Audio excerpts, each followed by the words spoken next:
안녕하세요 여러분들. 이번 시간에는 11주차입니다.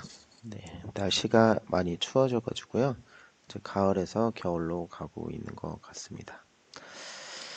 네, 벌써 이제 몇 강 안 남았는데요, 몇 주 안 남았는데 이제 여러분들하고 기말고사는 아마 이제 대면으로 볼 수도 있고 하니까요, 그거는 미리 또 공지를 하도록 하겠습니다. 네, 이번 시간에는 책 271쪽이고요. 10장 바이러스입니다. 바이러스는 사실 우리가 코로나 시대에 살고 있으면서 굉장히 많이 하는 말이고, 밀접하게 접하고 있는 미생물 중에 하나입니다.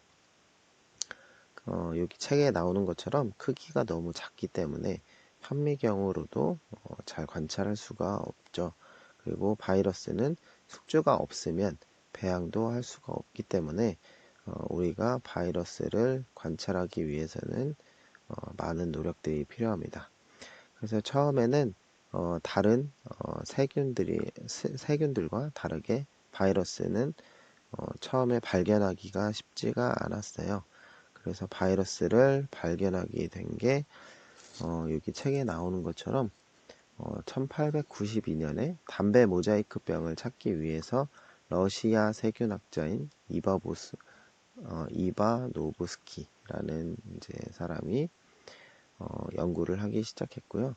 도자기 필터로 걸렀을 때도 미생물이 발견되지 않아서 계속 미생물 그리고 바이러스를 찾기 위해서 노력을 했었고, 처음에 그래서 알려진 최초의 질병이 황열병이라고 나오고 있습니다. 그러면서 1980년에서 90년대로 넘어가면서 분자생물학 기술이 발전하면서 바이러스가 발견되었고, 그때 사람 면역 억제 바이러스, HIV 바이러스와 사스를 일으키는 코로나 바이러스, 이런 것들이 이제 발견이 되었죠. 그리고 바이러스성 감염은 세계적으로 가장 흔한 감염성 질병 가운데 하나이고요. 그래서 우리가 이제 간염 같은 것들이 이제 많이 걸리는데, 우리가 이제 비형 간염 바이러스 같은 것들이 만성으로 오기 때문에 이제 백신 같은 것들을 많이 맞죠. 그리고 C형 간염 같은 것들도 이제 C형이냐 A형 간염 같은 것들도 급성으로 오기 때문에 이것들을 또 예방접종을 통해서 백신을 통해서 예방을 하고 있습니다. 네, 그러면 일단 273쪽을 보도록 하겠습니다. 미생물 뉴스는 한번 읽어보시고요. 자, 바이러스의 일반적인 특징에 대해서 나옵니다. 바이러스의 일반적인 특징. 100여 년 전만 해도 과학자들은 현미경으로 관찰할 수 없는 입자가 있다는 것을 상상할 수 없었다고 합니다. 따라서 그들은 이와 같은 감염성 인자를 감염성 액체라고 얘기했다고 하고요. 1930년대에는 이런 인자들을 바이러스라고 하는 용어로 부르기 시작했습니다. 이는 라틴어로 독이라는 뜻입니다. 바이러스 본질은 1935년 미국 화학자인 스탠리가 담배 모자이크 바이러스를 분리해서 최초로 정제한 바이러스에 대한 화학적 구조적 연구를 수행하면서 밝혀지기 시작했고요. 비슷한 시기에 전자현미경이 발견되었고, 이를 이용해서 바이러스를 관찰하는 게 가능해졌다고 합니다.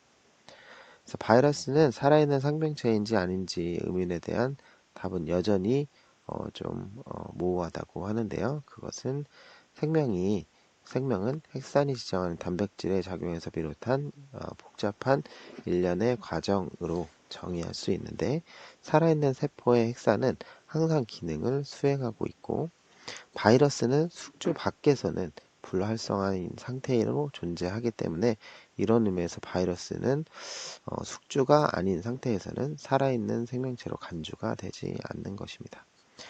그러나 일단 바이러스가 숙주세포 안으로 들어가면 바이러스 핵산이 활성화되고 바이러스가 증식하게 되고요. 바이러스가 숙주를 감염시켜서 그 안에서 증식할 때에는 이를 살아있는 것으로 볼 수 있습니다. 그래서 바이러스는 병원성 세균이나 곰팡이, 원생동물 같이 숙주를 감염시키고 질병을 일으키므로 임상적인 관점에서 바이러스를 살아있는 것으로 간주를 할 수 있는 것입니다. 네, 그래서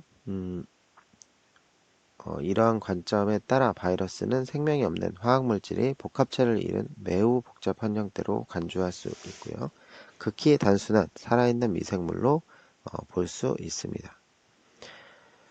그래서 바이러스는 세균을 거르는 필터를 통과할 만큼 작고 증식하기 때문에 반드시 살아있는 숙주세포가 있어야만 하는 절대 세포 내 기생체라고 얘기를 합니다. 그러나 이제 여기에 나오는 리케차 같은 몇몇 작은 세균에는 이와 같은 두 가지 특징을 가지고 있고요. 그것은 뒤에 이제 표를 보고 또 얘기를 하도록 하겠습니다. 자, 그러면 바이러스의 특징에 대해서 좀 보려고 하는데요. 바이러스는 DNA나 혹은 RNA 가운데 한 종류의 핵산만 가지고 있고요. 최근에 코로나 바이러스 같은 것들은 RNA 바이러스라고 합니다. 최근에 사스나 메르스, 코로나 바이러스 이런 것들은 다 변화가 쉬운 자기의 유전자 변화를 쉽게 바꿀 수 있는 RNA 바이러스라고 할 수 있습니다. 그리고 핵산을 둘러싸고 있는 단백질 껍질이 있고 때로는 이 껍질을 지질과 단백질, 탄수화물 등으로 이루어진 외피로 둘러싸인 경우도 있습니다. 그리고 세포의 생합성 기구를 이용해서 살아있는 세포 안에서 증식을 하고요. 바이러스 핵산을 다른 세포에 전달할 수 있는 특수한 구조를 합성하도록 합니다. 자, 그리고 여기 나온 것처럼 리보솜이 없고요. ATP 생산대사 같은 것들이 없고 단백질 껍데기는 뭐 있을 수도 있고 없을 수도 있는데 대부분 단백질 껍데기를 가지고 있습니다.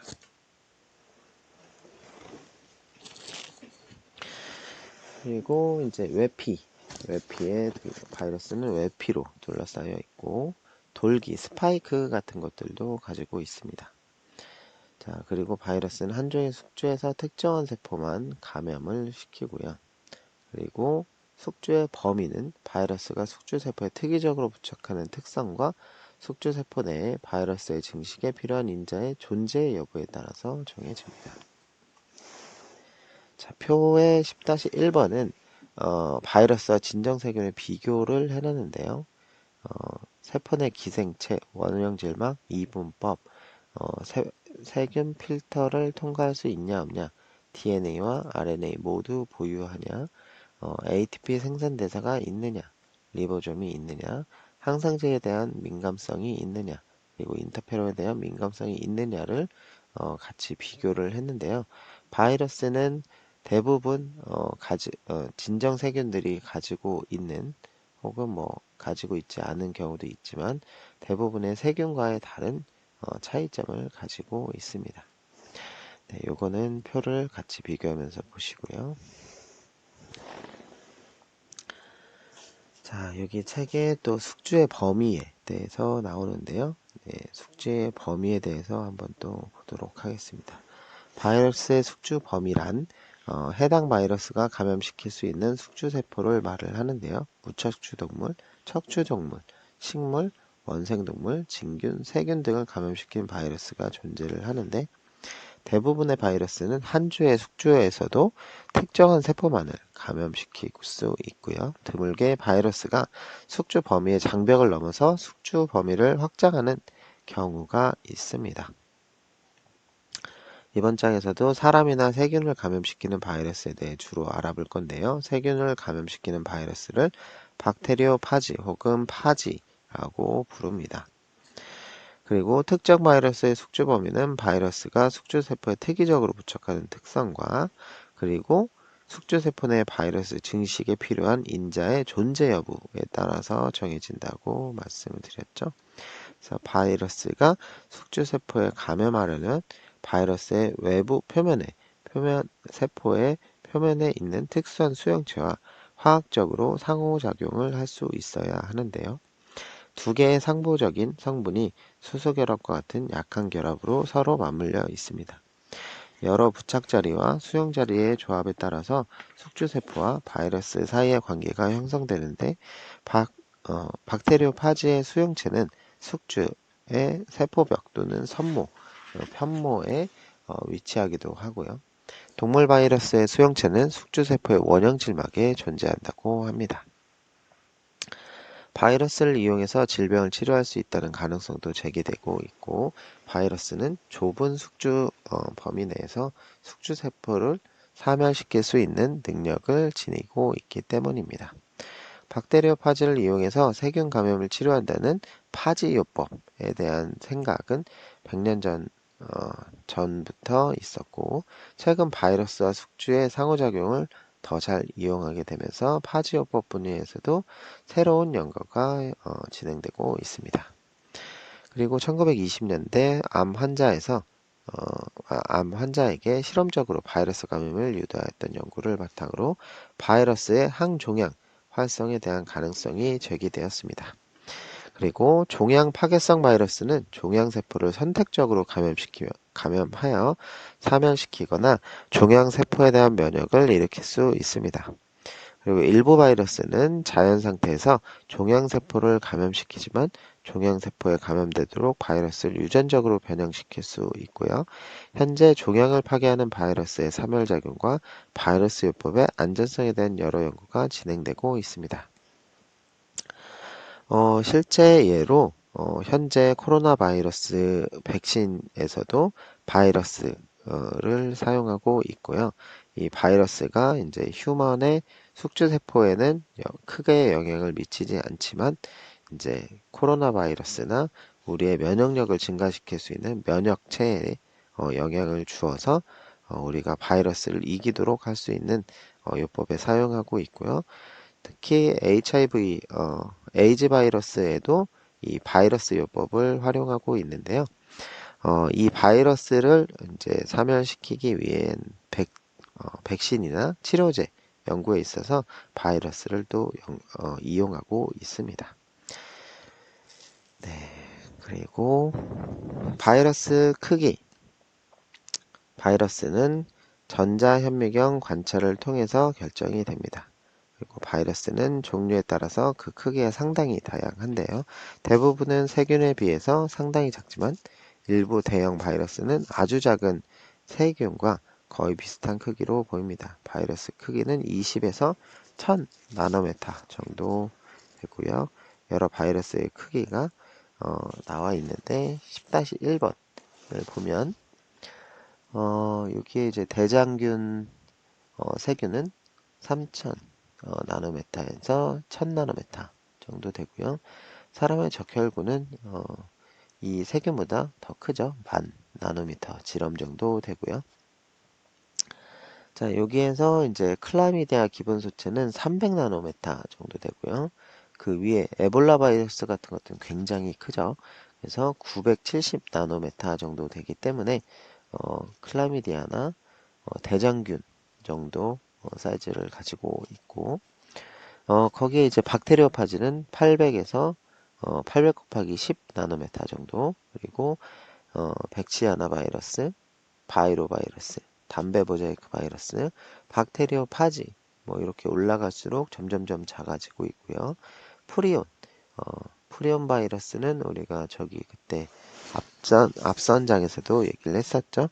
이제 브레인에 감염시키는 이제 바이러스이고, 공수병 바이러스, 그리고 아데노바이러스, 리노바이러스, 소아마비 바이러스, 그리고 박테리오파지. 이렇게 이제 바이러스 사이즈는 다양하게 이제 있고요. 자, 그러면 바이러스 구조에 대해서 보도록 하겠습니다. 비리온이라고 나오는데요. 비리온은 숙주세포 밖에 존재하고 있는 온전한 바이러스 입자로 감염성이 있고 핵산이 단백질 껍질로 둘러싸여 있는 구조입니다. 바이러스는 비리온의 형태로 한 숙주세포에서 다른 숙주세포로 전파가 되고요.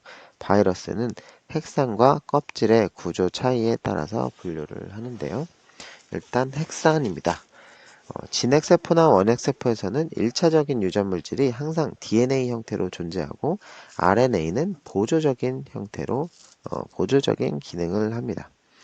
이와 달리 바이러스는 DNA나 혹은 RNA 가운데 하나만을 지니고 둘 다 지니는 경우는 없습니다.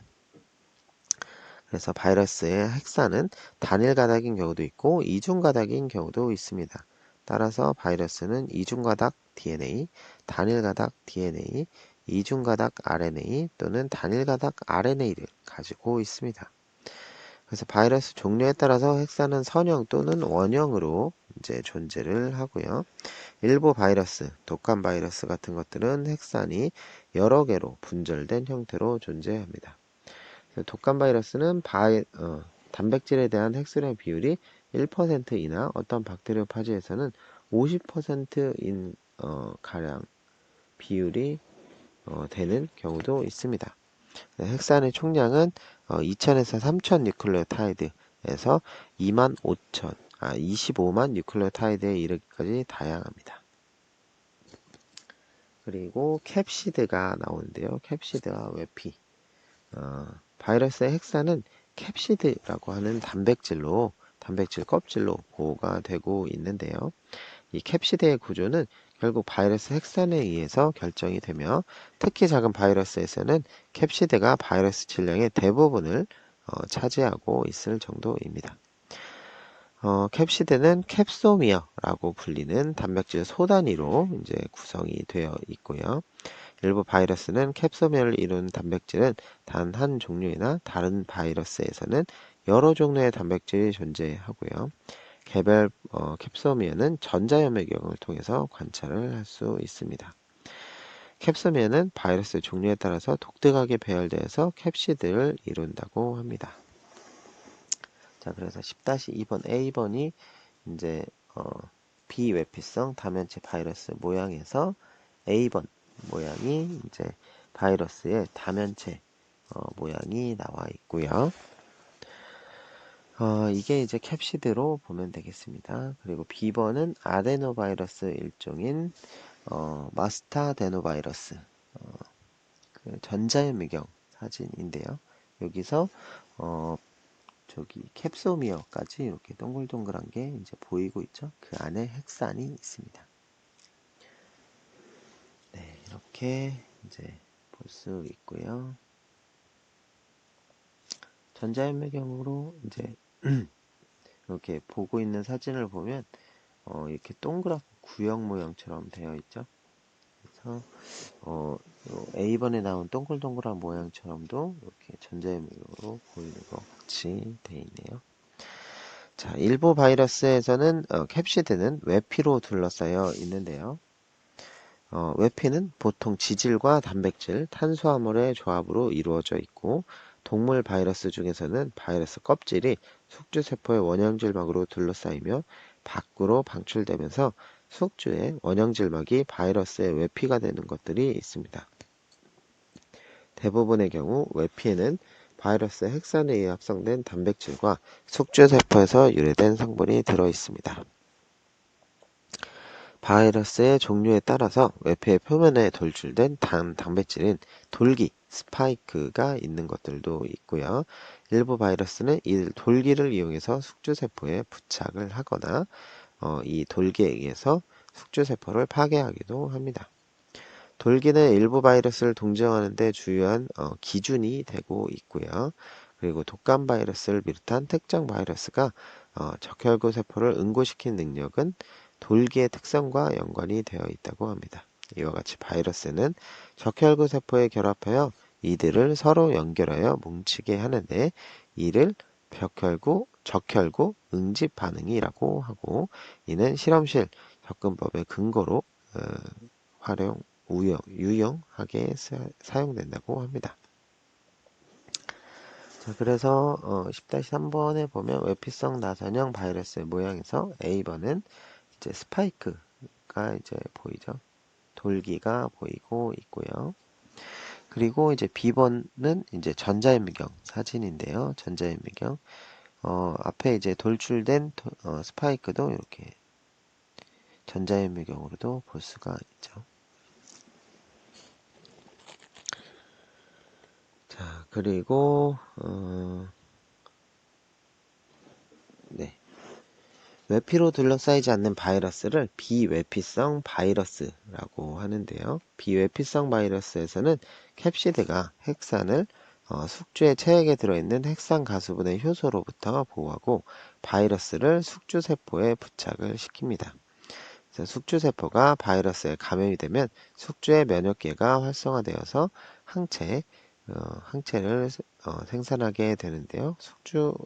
숙주의 항체와 바이러스 단백질 사이에 이와 같은 상호작용이 일어나면 바이러스가 비활성화돼서 감염 과정을 멈추게 됩니다.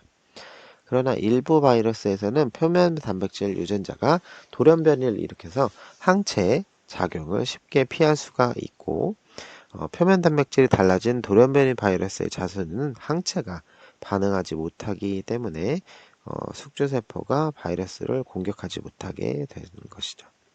그래서 독감 바이러스는 돌기 유전자의 이와 같은 변화가 빈번하게 일어나고요. 그래서 독감은 여러 번 이제 걸리게 되는 것이고 한 종류의 독감 바이러스에 대한 항체를 만들어내더라도 바이러스가 돌연변이를 일으키면 또다시 독감에 걸릴 수 있는 형태가 됩니다.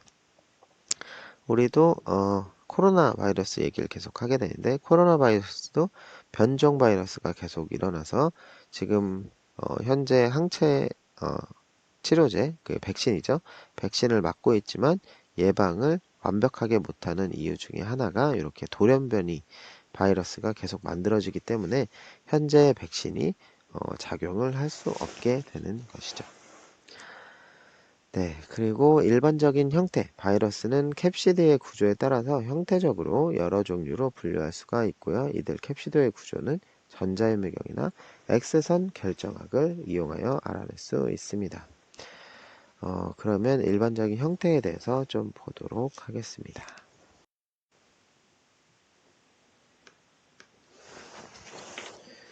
네, 우선 나선형 바이러스입니다. 나선형 바이러스는 긴 막대 모양으로 단단한 것도 있고 유연한 것도 있습니다. 바이러스 핵산은 나선 구조 내부에 빈 관 모양의 캡시드 안에 존재를 하고요.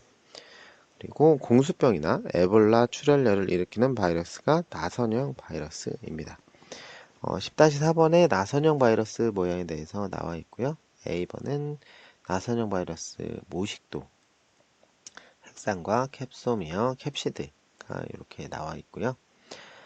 B번은 필로바이러스 속의 에볼라 바이러스의 전자현미경 사진이라고 합니다. 네, 아까 앞에 나온 그림처럼 비슷하게 생겼죠. 그리고 이게 이제 에볼라 바이러스는 좀 사이즈가 큰 바이러스 중에 하나입니다. 그리고 다면체 바이러스, 많은 동물, 식물, 세균 바이러스는 다면체 바이러스에 속합니다. 대부분의 다면체 캡시드는 정 20면체 모양을 하고 있고요. 이는 20개의 삼각형 면과 12개의 모서리가 있는 정다면체입니다. 각 면을 이루는 캡소미어는 정삼각형을 형성하고요. 정 20면체 바이러스로 아데노바이러스가 있고 소아마비 바이러스도 정 20면체 바이러스가 되겠습니다. 그리고 외피 보유 바이러스, 앞서 이제 언급했듯이 일부 바이러스의 캡시드는 외피로 둘러싸여 있는데요. 외피 바이러스는 둥근 모양입니다. 그래서 나선형이나 다면체 바이러스가 외피로 둘러싸이면 외피 보유 나선형 또는 외피 보유 다면체 바이러스라고 부르고요. 외피 보유 나선형 바이러스는 독감 바이러스를 들 수가 있겠습니다. 외피 보유 다면체 바이러스로는 단순 허피스 바이러스가 있고요. 그리고 복합형 바이러스가 있는데요. 일부 바이러스, 특히 세균 바이러스는 복잡한 구조를 가지고 있어 복합형 바이러스라고 합니다. 복합형 바이러스의 예로 박테리오 파지를 들 수 있는데요. 일부 박테리오 파지는 캡시드의 부수적인 구조가 달려 있고요. 이 그림에서 10-5번 복합형 바이러스가 나와 있는데 이 그림에서 캡시드는 다면체이고 꼬리는 나선형인 것을 볼 수 있습니다. 그리고 머리에 핵산이 들어 있어서 저기 머리에 핵산이 들어있어서 꼬리와 꼬리 섬유, 기접판, 핀 등과 같은 구조의 기능을 좀 보려고 하는데요. 복합형 바이러스에는 두 창을 일으키는 폭소 바이러스가 있고요. 폭소 바이러스는 명확한 캡시드 같은 것들은 없고 핵산을 둘러싼 여러 층으로 되어 있다고 합니다. 자, 이제 복합형 바이러스 10-5번 그림을 보면은 A번에 T 짝수 바이러스, 박테리오 파지에 대해서 나오는데요. 아마 이렇게 생긴 모양들은 많이 봤을 것 같아요. 네, 이렇게 이제 위쪽에 캡시드 머리 쪽이 있고 그 캡시드 안에 이제 핵산이 들어 있고요. 그리고 껍질을 가지고 있고 그 밑에 이렇게 기접판 밑에 꼬리 섬유를 가지고 있는 모양을 하고 있습니다. 이런 모양의 박테리오 파지 그림들을 아마 많이 봤을 것 같아요. 그리고 B번은 이제 두창 바이러스, 이제 전자현미경 사진입니다. 자, 그리고 바이러스의 분류에 대해서 볼 텐데요. 호흡기 질환부터 감염 증상을 기준으로 하는 분류가 가장 오래된 바이러스 분류법인데요. 이러한 분류 체계는 편하기는 한데 동일한 바이러스가 감염 조직에 따라서 하나 이상의 질병을 일으킬 수 있으므로 과학적이라고 보기는 어렵다고 합니다. 게다가 이와 같은 체계를 가지고는 사람을 감염시키지 않는 바이러스를 분류하기도 좀 곤란하다고 하네요. 그래서 DNA 염기서열 결정이 빨라지면서 국제 바이러스 분류 학회에서 유전체 서열과 구조에 따라서 바이러스를 분류하고요.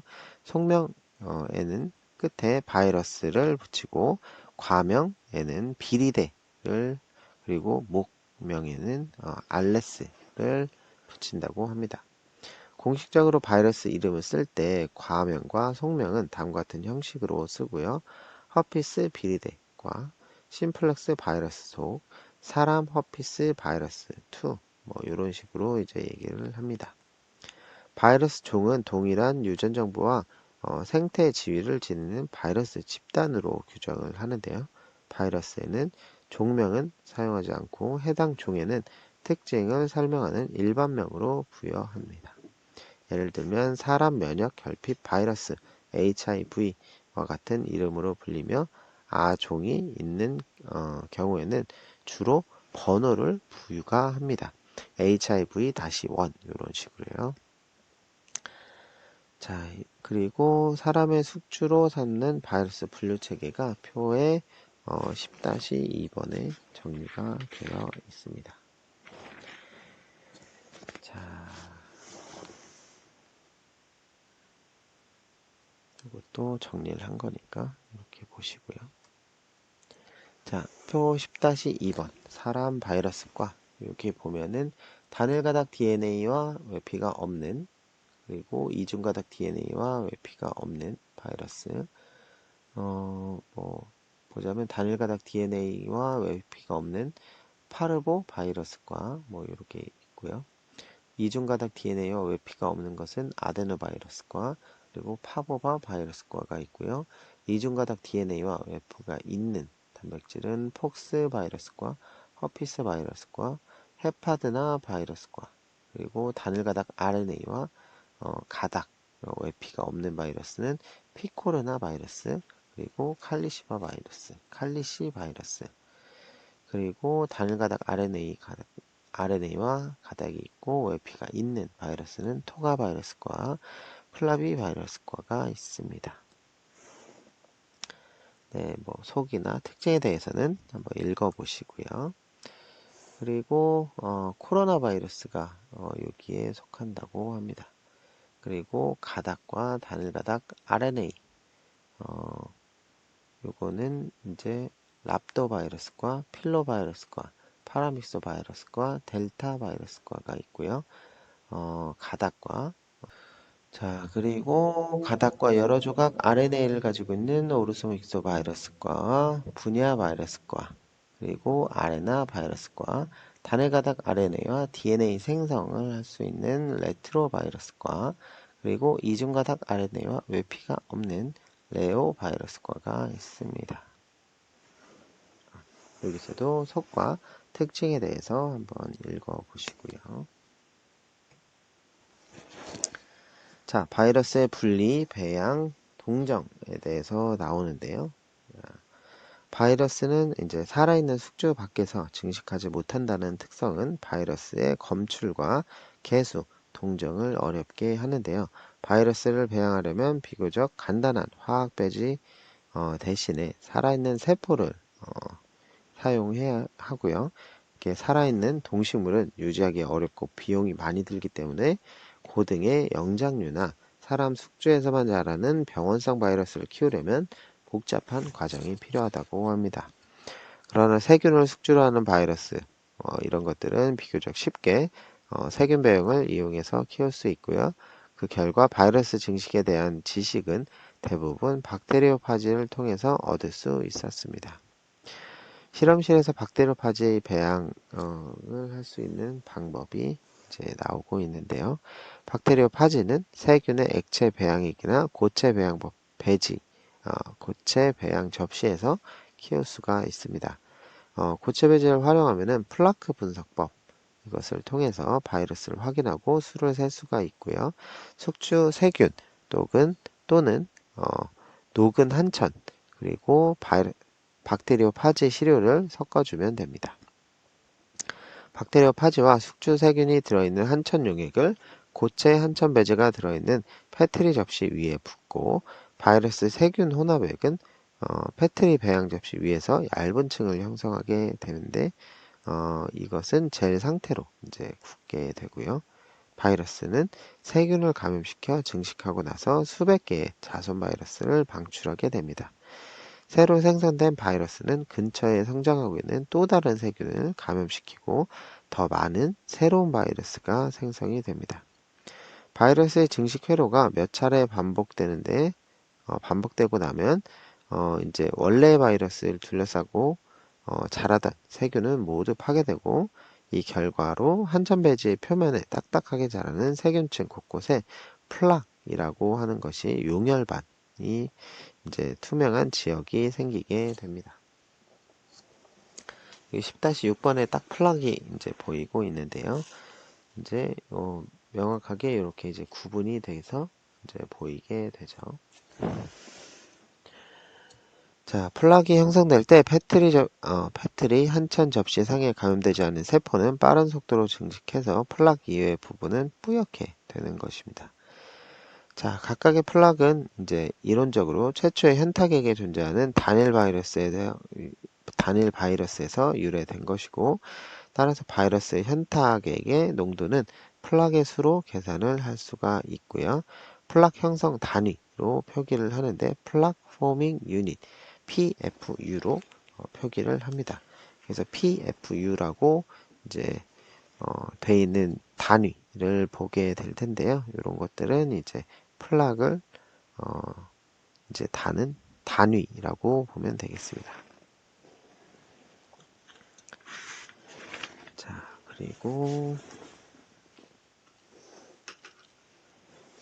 실험실에서 이제 동물 바이러스 배양하기가 나옵니다. 자, 실험실에서 이제 여러분들도 실습 시간에 실습을 할지 모르겠지만 아마 바이러스 실험은 하기는 조금 어려울 것 같아서 할지는 모르겠네요. 네. 만약에 볼 기회가 된다면 이렇게 주의해서 좀 앉았으면 좋겠습니다. 자, 실험실에서 동물 바이러스를 배양하는 데에는 주로 세 가지 방법을 사용을 하는데요. 동물 바이러스를 배양하기 위해서 살아있는 동물, 발육란 또는 세포 배양액이 필요합니다. 살아있는 동물을 이용할 경우 자, 일부 동물 바이러스는 쥐와 토끼, 기니픽 같은 동물에서만 배양이 가능한데요. 바이러스의 감염에 따른 면역 반응 연구 실험은 대부분 바이러스에 감염된 동물을 이용해서 이루어집니다. 임상 실험에서 바이러스를 동정하고 분류하는 등의 진단 과정을 진단 과정에 동물을 이용하기도 하는데요. 동물에 시료를 주입한 다음에 동물에서 질병의 증상이 나타나는지 관찰하거나 감염된 조직에서 바이러스를 조사합니다. 일부 사람 바이러스는 동물에서 배양할 수 없거나 배양할 수 있어도 질병을 일으키지 않는데요. 에이즈 같은 경우 동물 모델이 없기 때문에 이 질병이 진행되는 과정을 이해하는데 시간이 좀 많이 걸렸고요. 생체 내에서 바이러스의 성장을 저해하는 약제를 개발하기 위한 실험을 할 수가 없었죠. 그래서 침팬지는 사람 면역 결핍 바이러스 한 종인 HIV-1에서만 감염이 될 수 있으나 질병의 증상을 나타내지 않으므로 바이러스 성장에 따른 영향이나 질병 치료를 위한 연구에는 사용을 할 수가 없습니다. 네, 에이즈 백신은 현재 사람을 대상으로 임상시험 중이나 질병이 매우 천천히 진행되기 때문에 백신의 효과를 결정하는 데는 여러 해가 걸릴 수 있다고 하고요. 1986년 원숭이의 에이즈, 사바나 원숭이의 면역 결핍증, 이제 여기에 이어서 1987년 고양이 에이즈 바이러스가 보고가 되었고요. 이든 질병은 엔티바이러스에 의해서 나타나며 이것은 HIV와 밀접하게 연관이 되어 있다고 합니다. 이들 질병을 몇 달 안에 발병하므로 다른 조직에서 바이러스 성장을 연구하는 모델로 이용이 되고 있고요. 1990년 면역이 결핍된 생쥐에서 사람의 T세포와 사람의 감마 글로불린을 생산하도록 이식하는 과정에서 생쥐의 HIV를 감염시키는 방법이 발견이 되었습니다. 이렇게 이식된 생쥐는 비록 백신 개발에는 적당하지 않지만 바이러스의 복제 연구에는 믿을 만한 모델이 될 수 있습니다. 그 다음에는 발육란을 이용하는 게 있습니다. 자, 바이러스가 발육란에서 자랄 수 있다면 이를 이용하여 적은 비용으로 상당히 편리하게 동물 바이러스를 배양할 수 있는데요. 발육란의 껍질에 구멍을 뚫고 바이러스 현탁이나 바이러스가 들어있는 것으로 의심되는 조직을 계란 속으로 주입을 합니다. 그럼 계란에서 여러 개의 막이 존재하는데 바이러스가 성장 시에 가장 적절한 영역으로 주입을 해줍니다. 네, 바이러스의 성장은 배의 사멸이나 그리고 배세포의 손상 그리고 계란막에 생기는 전형적인 흔적이나 손상을 통해서 확인을 하고요. 이 방법은 한때 바이러스를 분리하고 배양하는 가장 흔한 방법으로 널리 사용됐었고요. 여전히 일부 백신은 이 방법을 통해서 생산을 하기도 합니다. 이것 때문에 백신 예방 접종을 할 때 계란 알러지가 있는지 없는지를 확인을 해야 되고요. 바이러스 백신 제조 과정에 계란 단백질이 포함될 수 있기 때문입니다. 10-7번의 발육란에 접종하는 게 이제 나와 있는데요. 네. 여기 나낙란 접종은 바이러스를 요 위치에 이제 접종을 하기 위해서 이렇게 나와 있는 접종 방법이고요. 그리고 요막 공간에 접종을 할 수도 있고 양막 공간에 접종을 할 수도 있고요. 그리고 육모막, 요막 접종을 할 수도 있습니다.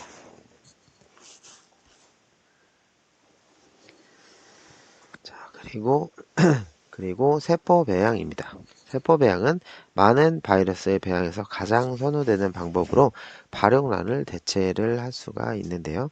세포 배양은 실험실에서 배양된 세포를 이용하고 배양액은 일반적으로 균질한 세포 집단으로 이루어지면서 세균 배양액과 상당히 비슷한 방식으로 배양 처리할 수 있습니다.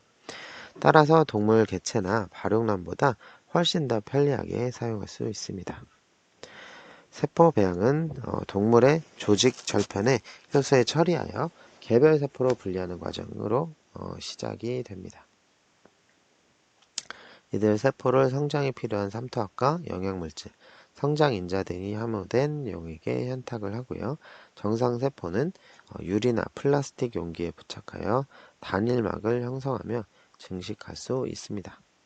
이러한 단일층의 바이러스가 감염되면 세포가 증식하면서 더 이상 균일한 단일층을 이루지 못하고요. 이와 같은 세포의 변화를 세포 변병 효과라고 합니다. 그래서 일단은 세포 배양 모양이 10-8번에 나와 있고요. 세포를 분리하기 위해서 조직에 효소를 처리를 먼저 하고 세포를 현탕에게 현탁을 하고요. 전상세포에 즉 일자 세포의 유리나 플라스틱 용기 표면에 단일층을 형성해서 자라날 때 형질 전환된 세포 또는 연속 배양 세포는 단일층으로 이제 자라지는 않습니다. 그리고 요 10-9번에 바이러스의 세포 병변 효과에 대해서 나오는데요. A번이 이제 감염되지 않은 생쥐 세포가 서로 붙어서 단일층을 형성한 그림이고요. 사진이고요. 그리고 B번은 수포성 구내염 바이러스라고 합니다. 이것에 감염이 되면은 24시간이 지난 세포의 세포 위가 커지면서 둥글게 변하는 것을 알 수 있겠습니다. 자, 그리고 바이러스는 1차 세포주 또는 연속 배양 세포주에서 배양이 됩니다. 1차 세포주는 조직에서 직접 채취하여 배양한 것으로 몇 세대 후에는 사멸이 되게 되고요. 이배체 세포주라고 불리는 세포주가 있는데 이는 사람의 배아에서 얻으며 대략 100세대 동안 유지할 수 있어서 사람 숙주가 필요한 바이러스 배양에 널리 이용되고 있습니다. 사람의 배아세포에서 얻은 이배체 세포주를 이용하여 공수병 백신을 생산하는데 이를 사람 이배양 배양 백신이라고 부릅니다. 바이러스를 실험실에서 일상적으로 배양하려면 연속 배양 세포주를 사용해야 하는데요. 이 세포주는 암세포로 형질 전환된 세포로 무한대로 계속 증식하여 유지할 수 있어서 때로 불멸화 세포주라고 합니다. 연속 배양 세포주 가운데 하나인 헬라 세포주는 1951년에 사망한 여성의 이제 암세포에서 분리가 되었고요. 여러 해 동안 실험실에서 배양되면서 이 같은 세포주 가운데 대부분은 해당 세포의 원래 특성을 거의 모두 잃어버렸으나 이와 같은 변화는 바이러스를 배양하는 데 영향을 주지 않기 때문에 사용하고 있습니다. 세포주를 이용하여 많은 종류의 바이러스를 분리하고 배양할 수 있음에도 불구하고 여전히 바이러스는 세포 배양액을 이용하여 배양하는 데 성공하지 못하고 있습니다. 세포 배양의 가능성은 19세기 말에 처음으로 이제 제기가 되었는데 제2차 세계대전 이후에 항생제가 개발되고 나서 실질적으로 실험실에서 세포를 배양할 수 있게 되었습니다. 동물 세포를 배양할 때 가장 큰 어려움 중 하나는 세포 배양액을 미생물에 오염되지 않은 채 유지하는 일이라고 할 수 있습니다. 다음은 이제 바이러스 동정인데요. 불리한 바이러스를 동정하는 일은 쉽지가 않습니다. 바이러스는 전자협력을 사용해야 볼 수 있는 것도 그 한 가지고요. 이제 매우 작기 때문에. 그리고 웨스턴 블럿 같은 혈청학적 방법이 가장 널리 사용되는 동정 방법이 되겠습니다.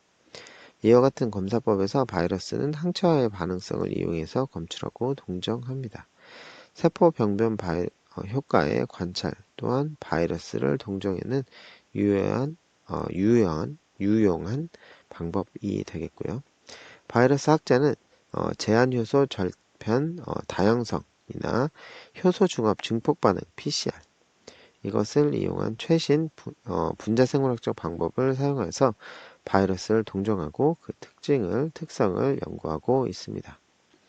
PCR로 바이러스의 RNA를 증폭해서 1999년 미국에서는 웨스트나일 바이러스 그리고 2002년 중국에서는 사스를 일으키는 코로나 바이러스를 동정하게 되었습니다.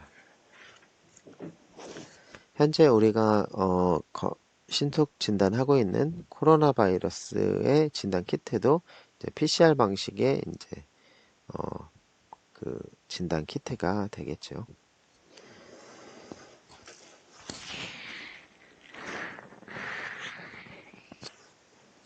네, 그래서 그렇게 할 수 있고 그 다음은 바이러스 증식입니다.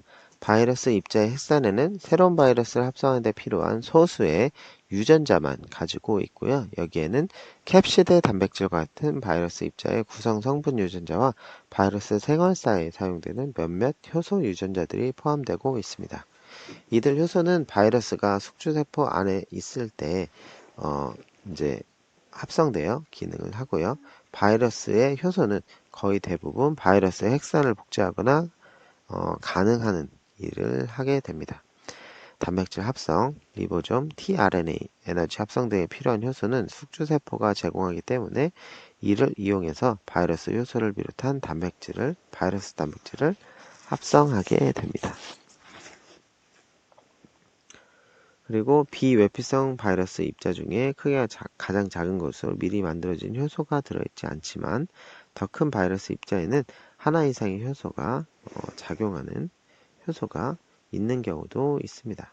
이들 효소는 대개 바이러스가 숙주세포를 뚫고 들어가는 과정에서 자신의 핵산 복제 과정을 돕는 기능을 하고 있고요.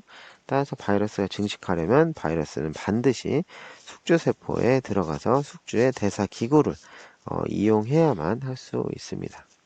그래서 바이러스의 입자 하나는 숙주세포 하나에 들어가서 여러 개, 심지어는 수천 개에 비롯한 바이러스를 만들어내고요. 이 과정에서 숙주세포를 급격하게 변화시켜서 대개는 숙주세포를 사멸시키고요. 몇몇 바이러스 경우에는 감염된 숙주세포가 계속 생존하면서 끝없이 바이러스를 생성하기도 합니다. 바이러스는 한번 감염되면 숙주세포 내에서 계속 기생하기 때문에 바이러스를 이제 없애기에는 쉽지가 않고요. 그래서 우리가 바이러스를 없앨 수 없기 때문에 불활성화시키는 일들을 계속하고 있는 것이죠. 네, 바이러스의 증식은 1단계 증식 곡선을 보이고 있는데 배양 중인 모든 세포를 바이러스 감염시킨 다음 배양액을 검사해서 바이러스 입자와 바이러스 단백질, 핵산을 확인한 다음에 성장 곡선을 얻을 수 있습니다. 10-10번이 일단 바이러스의 이제 성장 곡선인데요. 음성기를 거쳐서 숙주세포에서 방출된 바이러스 입자가 이제 증가하는 시기가 있고 그리고 떨어지는 시기가 있는데요. 요 구간이 이제 급성 감염 구간이 되겠고요.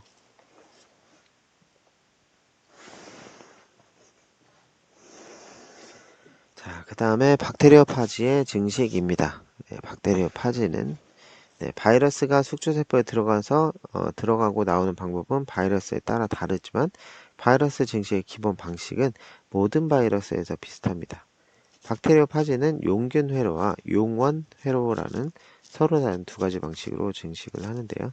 용균 회로는 숙주세포가 파괴되고 사멸되는 것으로 끝나는 반면에 용원 회로는 용원 회로 동안에는 숙주세포가 살아남아 있습니다.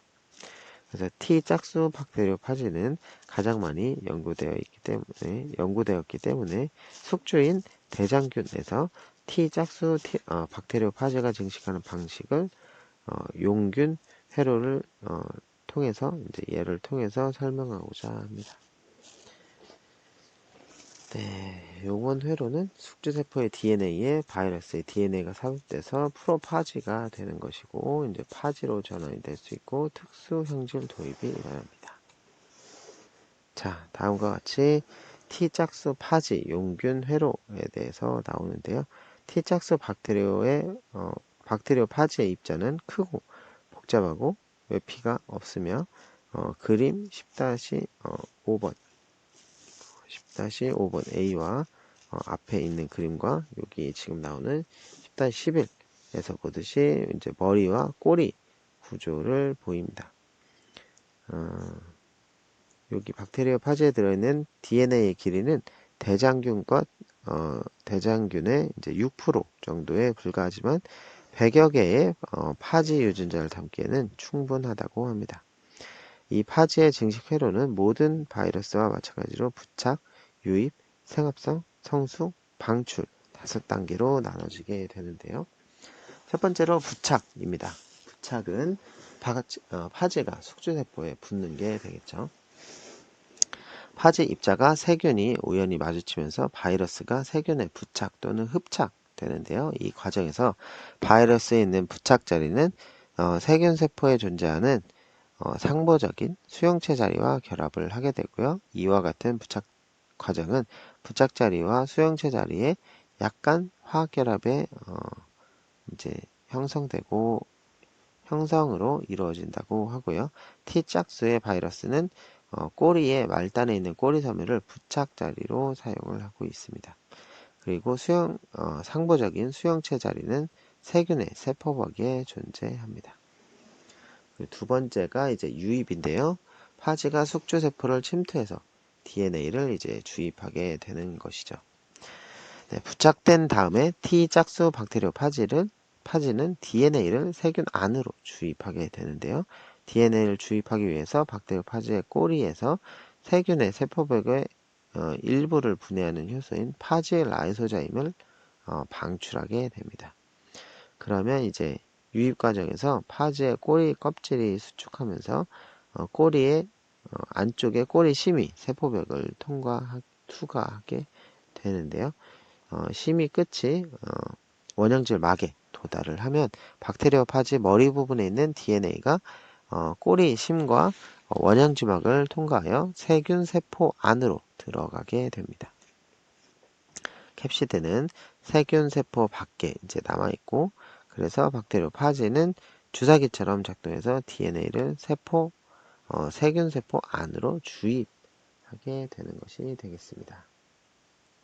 네, 그 다음은 이제 생합성이고요. 일단 박테리아 파지 DNA가 이제 숙주세포로 하여금 파지 구성 성분을 합성하도록 지시하는 게 되겠는데요. 이제 박테리아 파지 DNA가 숙주세포의 세포질에 도달하면 바이러스 핵산과 단백질이 생합성이 되는데요. 바이러스가 숙주 DNA를 분해를 유도하거나 전사나 번역을 저해하는 바이러스 단백질로 인해서 숙주의 단백질 합성이 이제 중단이 되게 되고요. 초기의 파지는 숙주세포의 뉴클레오티드와 여러 효소를 이용해서 파지 DNA 사본을 합성하게 됩니다. 그리고 곧이어서 바이러스 단백질 합성이 시작되고, 이 시점에서 숙주세포에서 전사되는 모든 RNA는 파지 효소와 캡시드 단백질의 생합성을 위한 것으로 파지 DNA에서 전사가 되고요. 숙주세포의 리보솜과 효소, 아미노산 등이 번역에 사용이 됩니다. 유전자의 조절을 통해서 증식 회로가 진행되는 동안 파지 DNA의 서로 다른 부분이 메신저 RNA로, mRNA로 전사가 되고요. 예를 들면 감염 직후에 파지 DNA 합성에 사용되는 효소의 초기 파지 단백질에 mRNA가 전사되어 단백질로 번역이 됩니다. 또한 감염 후기에는 캡시드 단백질의 합성에 필요한 파지 단백질 유전자가 전사되고 번역이 됩니다. 그리고 감염 후 몇 분 동안에는 완전한 형태를 갖춘 파지 입자를 숙주세포에서 볼 수가 없는데, 단지 DNA나 단백질과 같은 개개인의 성분이 따로따로 발견이 될 뿐입니다. 바이러스가 증식하는 동안에 감염 능력을 지닌 완전한 바이러스 입자가 미처 만들어지기 전의 시기를 음성기라고 합니다. 그래서 바이러스는 감염이 된다고 해도 이제 검출이 안 되는 시기가 있는 것이죠. 자, 그 다음 과정은 성숙입니다. 성숙. 바이러스 구성 성분이 바이러스 입자로 조립되는 것인데요. 이 시기에 이제 박테리오 파지의 DNA와 캡시드는 완전한 바이러스 입자 형태로 조립이 됩니다.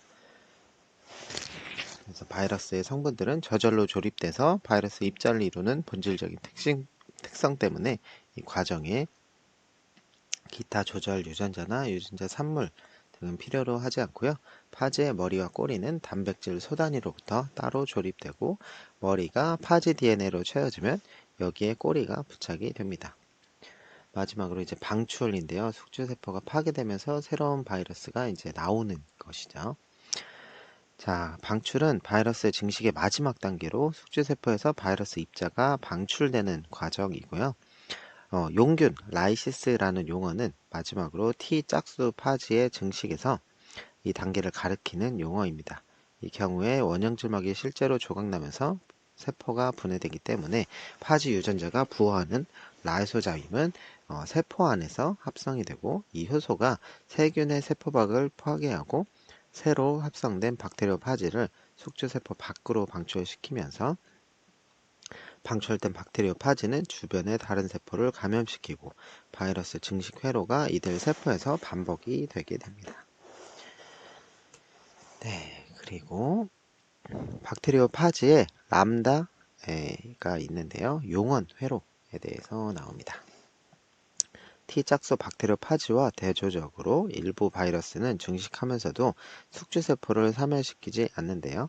용원 파지 또는 용건 파지라 불리는 파지 종류는 실제 용균형 회로를 진행할 수 있지만 또한 자신의 DNA를 숙주세포의 DNA에 삽입시켜서 용원성 회로를 시작할 수도 있습니다. 그래서 용원화 과정에서 파지는 비활성화인 상태로 남아 있고요. 용원화된 세균의 숙주세포는 용원균이라고 합니다.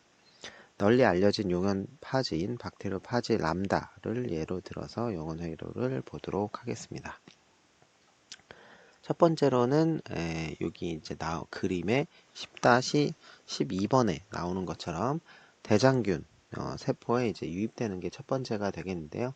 파지가 숙주세포에 부착해서 DNA를 주입하게 되죠. 그렇다고 한다면 파지 DNA의 끝이 만나서 서로 원형이 되고 용근 회로 또는 용원 회로를 진행하게 되고요. 그리고 새로운 이제 파지 DNA와 단백질이 합성된 후에 바이러스 입자로 조립이 되고 그 다음에 세포가 파괴되면서 파지 입자를 방출하게 됩니다. 혹은 이제 파지 DNA가 재조합 과정을 통해서 이제 세균 염색체에 삽입이 돼서 프로파지가 되고요. 용원화된 세포가 정상적으로 이제 증식을 하면 정상적인 세포 분열을 통해서 계속 이제 만들어지게 되는 것이죠. 그러면 때로 프로파지가 또 다른 재조합 과정을 통해서 세균 염색체로 절제되어 나온 다음에 용균 회로를 또 시작하기도 합니다. 그래서 왼쪽에 나온 것은 용균 회로이고 오른쪽에 나와 있는 것은 용원 회로에 대해서 그림이 나와 있습니다. 네, 이렇게 되어 있고, 자, 용원화된 세포의 세 가지 특징에 대해서 나오는데요. 첫째는 용원화된 세포는 면역성을 지니게 되어서 동일한 종류의 파지에 의해서 재감염이 되지 않는 것. 이것이 특징이 되겠고요. 둘째로 용원화된 세포는 파지 전환이 일어납니다. 이는 프로파지로 인해서 숙주세포가 새로운 특성을 나타내는 것을 말하는데요. 예를 들면 이제 디프테리아 같은 경우에 이제 코리네박테리움 디프테리아는 독소를 합성함으로써 병을 일으키는데 이 세균이 만드는 독소 유전자는 프로파지 DNA 상에서 존재하지만 이 파지가 용원화되었을 때만 독소로 생성이 됩니다. 파지에 의해서 용원화된 연쇄상 구균만이 독성, 쇼크성, 쇼크 증후군을 야기할 수 있습니다. 그리고 보툴리누스 식중독을 일으키는 클로스트리디움 보툴리늄 또는 프로파지에서 유전자가 식중독 독소를 생산하며 일부 병원성 대장균이 생성하는 시가 독소도 프로파지에서 만들어집니다. 용언화에 의한 세 번째로 특수 형질 도입이 가능해진다는 것인데요. 6장에서 이제 세균 유전자가 파지 껍질 안으로 들어가서 또 다른 세균에 전해지면서 일반 형질 도입이 일어난다는 사실에 대해서 나왔는데요. 일반 형질 도입은 숙주세포가 조각나면서 다른 유전자든 파지 껍질 안에 들어가서 어떤 유전자가 다른 유전자로 도입될 수 있다는 것이 되겠습니다. 그러나 특수 형질 도입에서는 특정한 세균 유전자만이 전달이 될 수 있습니다. 특수 형질 도입은 용원 파지에 의해서 매개되고 용원 파지는 같은 캡시드 안에 자신의 DNA와 함께 세균의 DNA를 일부를 포장해 넣을 수 있기 때문입니다. 그리고 프로파지가 숙주의 염색체에서 떨어져 나올 때 파지 DNA 양쪽에 인접한 숙주 염색체 부위가 파지 DNA와 함께 잘릴 수 있습니다. 그리고 이제 10-13번에 이제 나오는 그림이 특수 형질 도입에 대해서 나오는데요.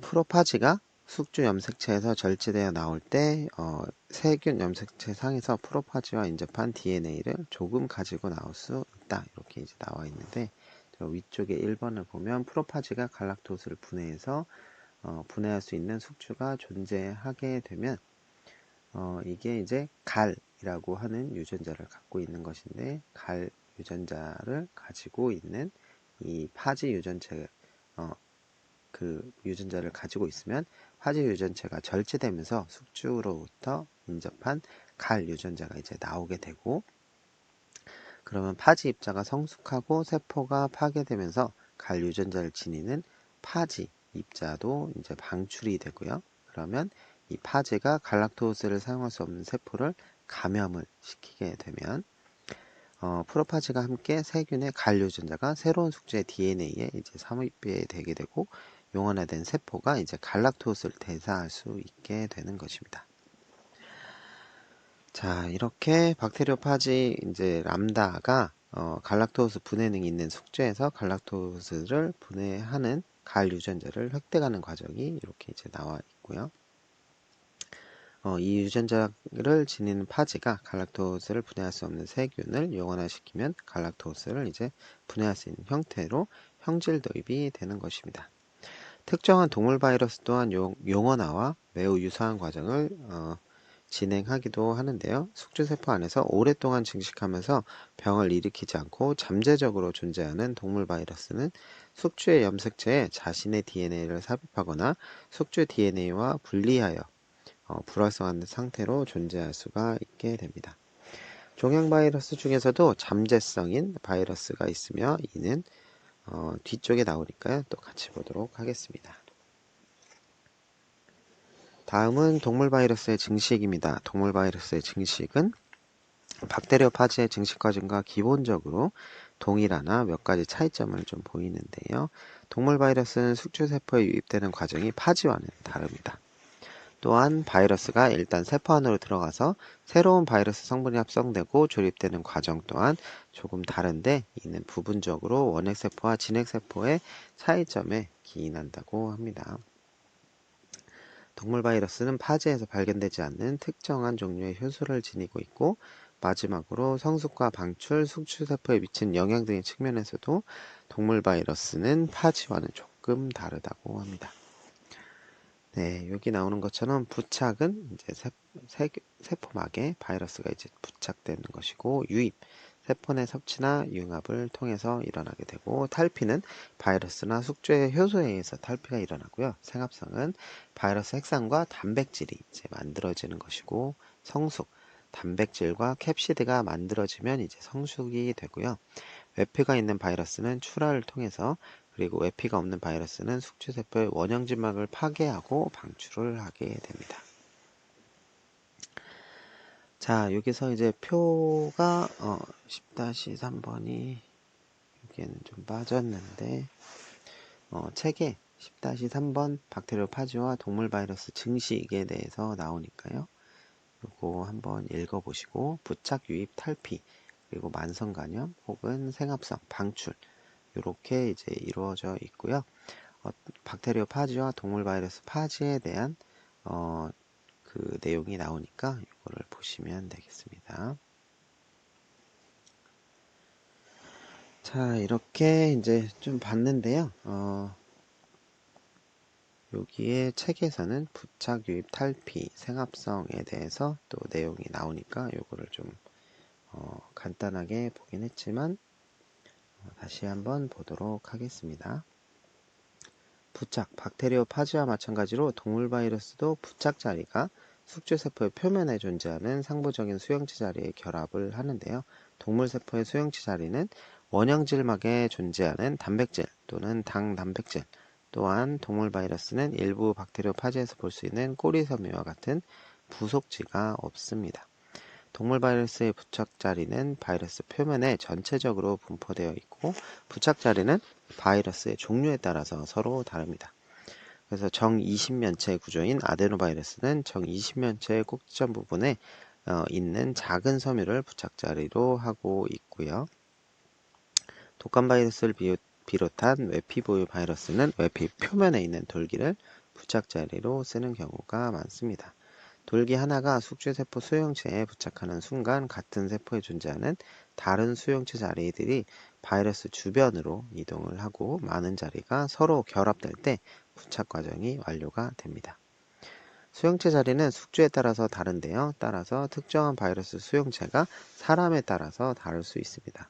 이로 인해서 특정한 바이러스에 대한 민감성이 사람마다 다를 수 있고, 예를 들면 파보바이러스 B19에 대한 세포 수용체, 이게 P항원이라고 불리는데, 이게 없는 사람은 선천적으로 바이러스에 대한 내성을 가지고 있고, 부착 자리의 특성을 이해하면 항바이러스 약제를 개발하는 데 유용하게 이용할 수 있습니다.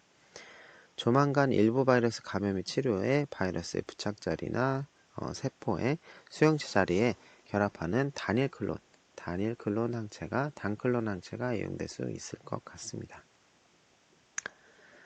유입 과정이 있는데요. 바이러스가 숙주세포에 부착하면 세포 안으로 유입이 되는데, 많은 바이러스가 수용성 매개 세포 내 섭취를 통해서 이제 진핵세포 안으로 들어가게 되는데요. 바이러스 입자가 잠재적인 숙주세포의 원형질막에 부착하면은 숙주세포는 원형질막을 접어서 바이러스 입자를 둘러싸서 소포를 형성하게 되는데, 그림 10-14번에 바이러스 유입되는 것들이 나오는데요. A번이 이제 수용체에 이제 바이러스가 붙게 되면은 수용체 맥의 세포의 섭취가 일어나게 되고, 이제 숙주의 원형지방 단백질이 이제 이렇게 분홍색으로 이렇게 보이죠. 그것들이 이제 안으로 유입되게 됩니다. 오른쪽에 보면 이제 융합에 의한 허피스 바이러스가 이제 유입되는 게 이제 보이고요. 자, 이런 식으로 이제 그 바이러스가 세포 안으로 들어오게 됩니다. 그리고 외피 바이러스는 융합이라는 또 다른 과정을 통해서 세포 안으로 이제 들어오게 되는데, 이게 그게 B번 그림에 나왔던 거죠. 자, 융합 과정을 통해서 이제 외피 바이러스는 원형질막과 융합이 되고, 이게 이제 세포의 세포질에서 캡시드를 방출하게 되고요. HIV 바이러스가 이 방법으로 세포 안으로 들어오게 됩니다. 자, 그리고 탈피입니다. 음성기에서는 바이러스가 세포 안으로 사라지고 감염 직후에 바이러스 입자의 구성 성분이 분해되기 때문인데요. 탈피는 바이러스 입자가 소포 형태로 세포 안으로 들어간 다음에 바이러스의 핵산이 단백질 껍질에서 분리되는 과정입니다. 이 과정은 바이러스의 종류에 따라서 다르고, 일부 동물 바이러스의 캡시드는 숙주세포의 분해 효소에 의해서 분해되기도 합니다. 폭스 바이러스의 탈포 과정이 완료되기 위해서는 바이러스 DNA에 부화된 특수한 효소의 작용이 필요한데요. 이 효소는 감염 직후에 합성이 됩니다. 그리고 인플루엔자 바이러스의 탈피는 소포의 낮은 pH에 의해서 유도가 되고, 토가 바이러스의 탈피는 숙주세포의 리보좀에서 일어납니다.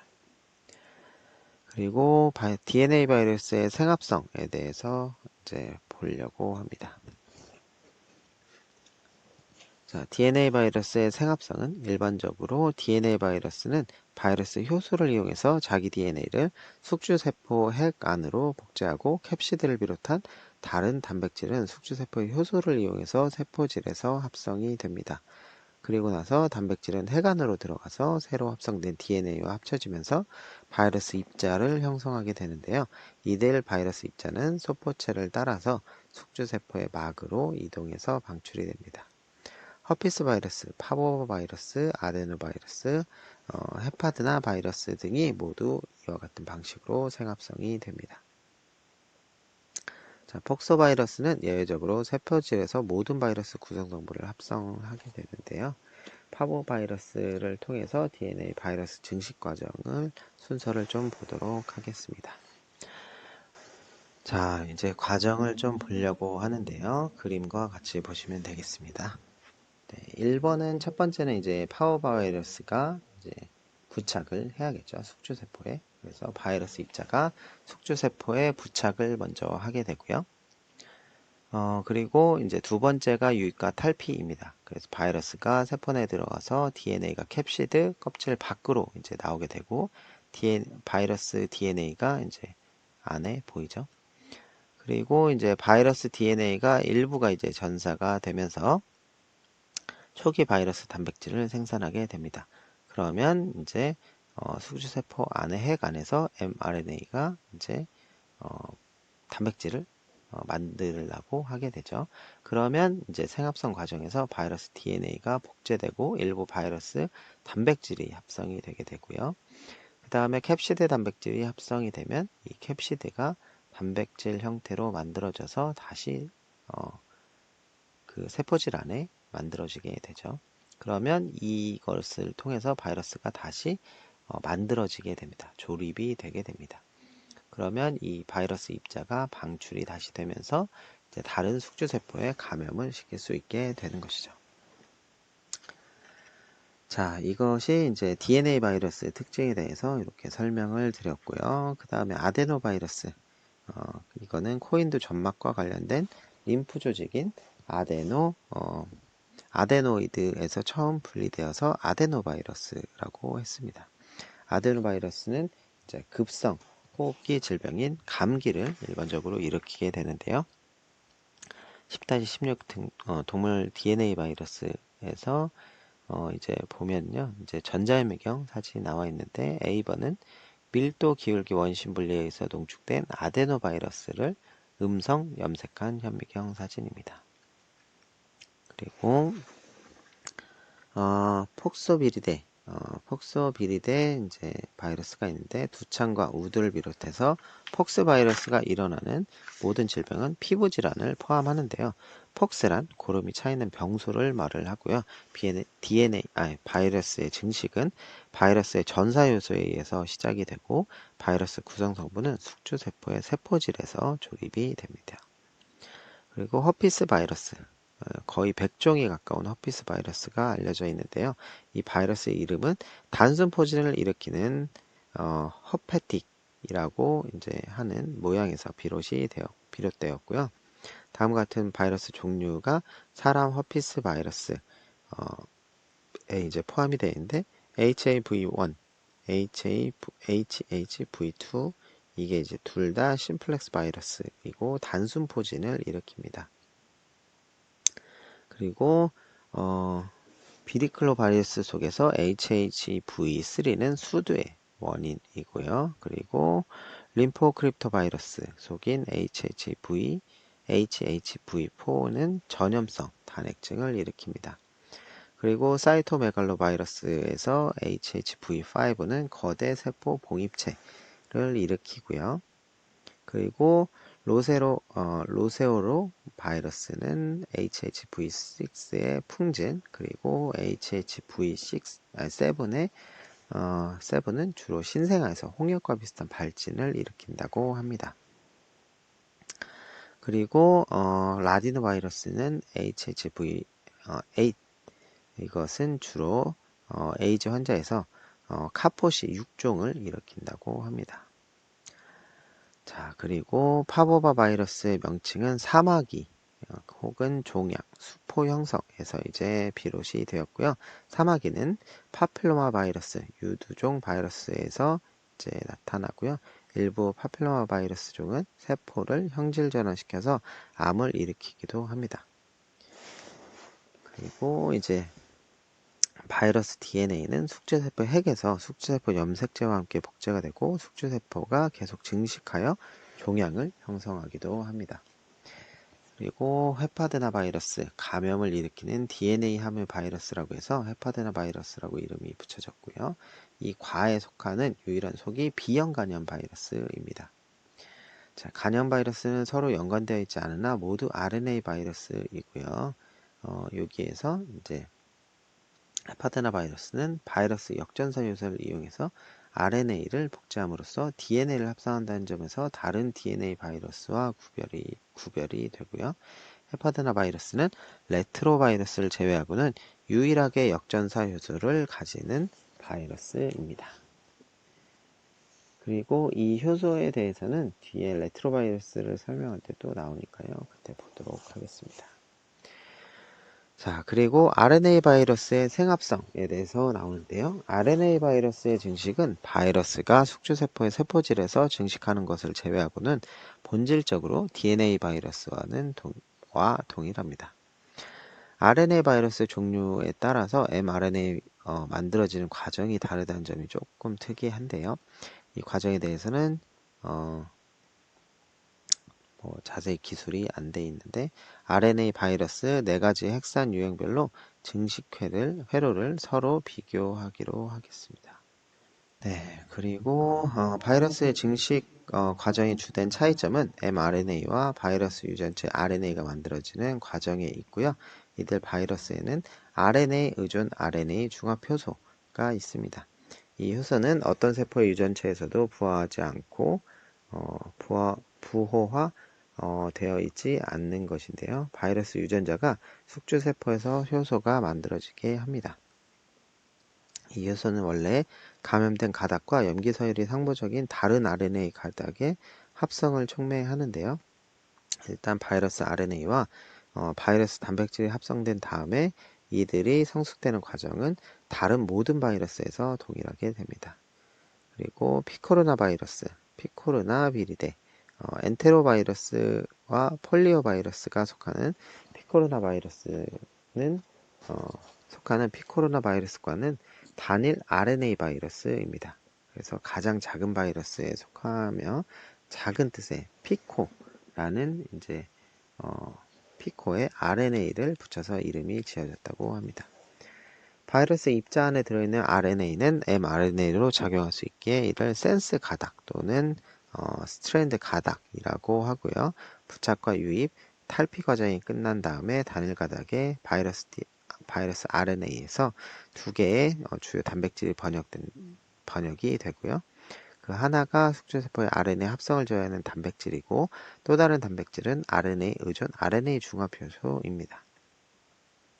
이 효소는 원래 감염 입자 안에 들어있던 RNA와 상보적인 서열을 가진 또 다른 가닥의 RNA를 합성을 하는데요. 이 효소는 센스 가닥을 복사해서 안티센스 가닥 또는 음성 스트랜드 가닥 이것을 만들고 이것이 새로운 플러스 양성 가닥을 합성하는 주형으로 작용을 합니다. 양성 가닥은 캡시드 이제 단백질 번역에 필요한 mRNA 기능을 하기도 하고요. 캡시드 단백질과 조립되어 새로운 바이러스 입자를 형성하기도 합니다. 계속적인 RNA 증식을 위한 주형으로도 이제 작용을 하고요. 일단 바이러스 RNA와 바이러스 단백질이 합성이 되면은 성숙 과정이 진행이 됩니다. 자, 다음은 토가 바이러스입니다. 토가 바이러스. 아까 이제 표 10-3이 여기 들어가 있으네요. 10-3 보시고, 여기에 이제 표 10-4가 DNA 바이러스와 RNA 바이러스의 생합성에 대해서 정리되어 있는 거니까 이것도 이제 같이 표를 보면서 보시면 되겠습니다. 토가 바이러스는 절지 동물 유래 아르보 바이러스를 포함하는 토가 바이러스 또한 단일 양성가닥 RNA를 유전체로 지닙니다. 토가 바이러스는 외피로 둘러싸여 있고요. 라틴어로 외투라고 하는 토가에서 바이러스 이름이 유래되었습니다. 네, 토가 바이러스 이외에도 외피를 갖는 바이러스가 존재하는데요. 토가 바이러스는 음성가닥 그리고 양성가닥이 만들어진 다음 두 종류의 mRNA가 음성가닥으로부터 전사가 됩니다. 한 종류의 mRNA는 짧은 가닥으로 외피 단백질을 부화하고 이는 긴 mRNA는 캡시드 단백질을 합성하고 나중에 캡시드로 들어갈 수가 있습니다. 그리고 랍도비리데, 공수병 바이러스와 같은 랍도 바이러스는 대개 총알 모양을 하고 있습니다. 그래서 랍도라는 말은 그리스어의 막대에서 온 것으로 이 바이러스 모양을 정확하게 설명하는 말은 아닌데 랍도 바이러스는 단일 음성 가닥 RNA를 지니고 있고 이들 역시 RNA 의존 RNA 중합 효소를 지니고 이를 이용해서 음성 가닥을 주형으로 양성 가닥을 합성합니다.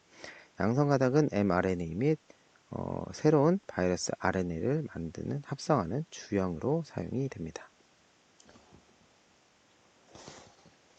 네, 요게 이제 동물 RNA 바이러스 A번이 랍도바이러스 일종인 수포성 구내염 바이러스가 나와 있습니다.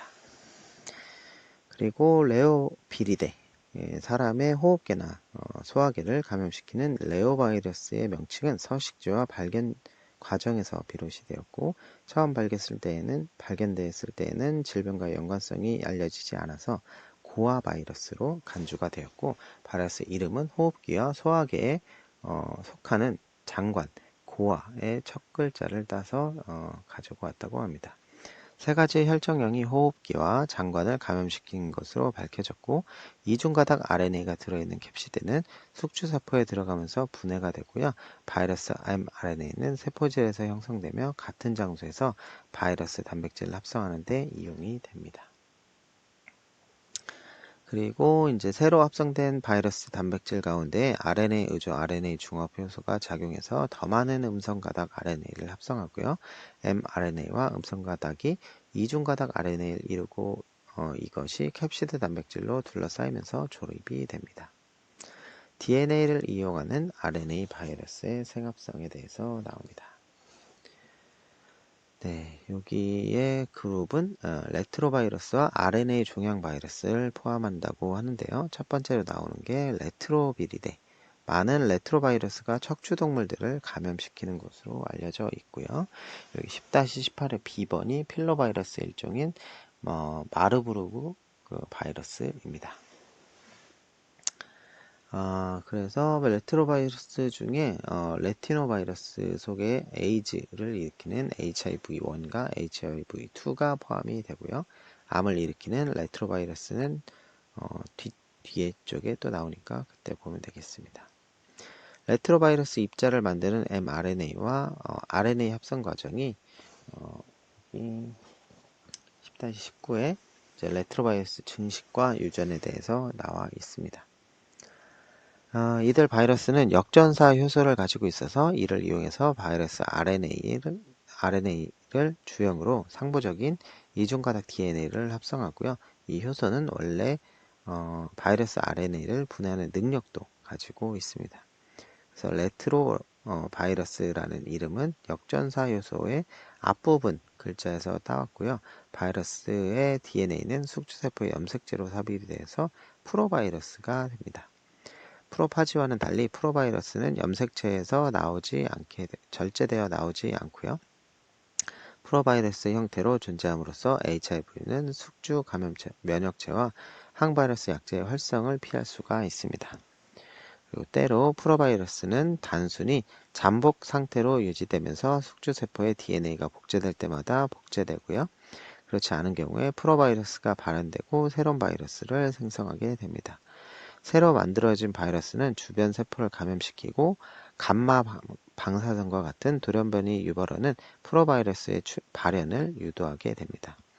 종양 형성의 레트로바이러스에서 프로바이러스는 또한 숙주세포를 종양세포로 전환시킬 수 있고 이와 같은 현상이 일어나는 가능한 원리에 대해서는 이것도 뒷장에 나오게 됩니다.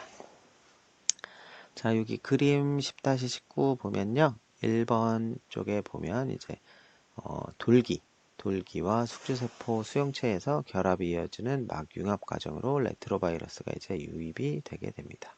그 다음에 이제 여기서 캡시드가 벗겨지고 두 개의 RNA 유전체가 바이러스 효소인 역전사 효소, 삽입 효소, 단백질 분해 효소가 이제 방출이 되게 됩니다. 그러면서 이제 바이러스 DNA가 나오고 역전사 효소가 바이러스 RNA를 이중가닥 DNA로 이제 전환시키게 되고요.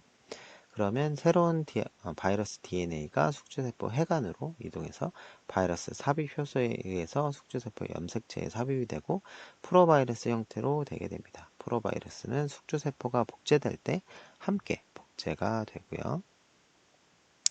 그리고 프로바이러스가 점사돼서 새로운 레트로바이러스 유전체 RNA를 생성하게 되고 합성된 RNA는 RNA에서는 레트로바이러스 캡시드나 효소, 외피 단백질을 번역을 하게 됩니다.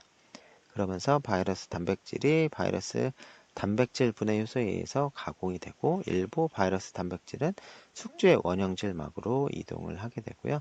그러면 다시 성숙한 레트로바이러스가 숙주세포의 원형질막 외부로 출하되면서 외피와 부착돌기를 가진 채로 방출이 되게 됩니다.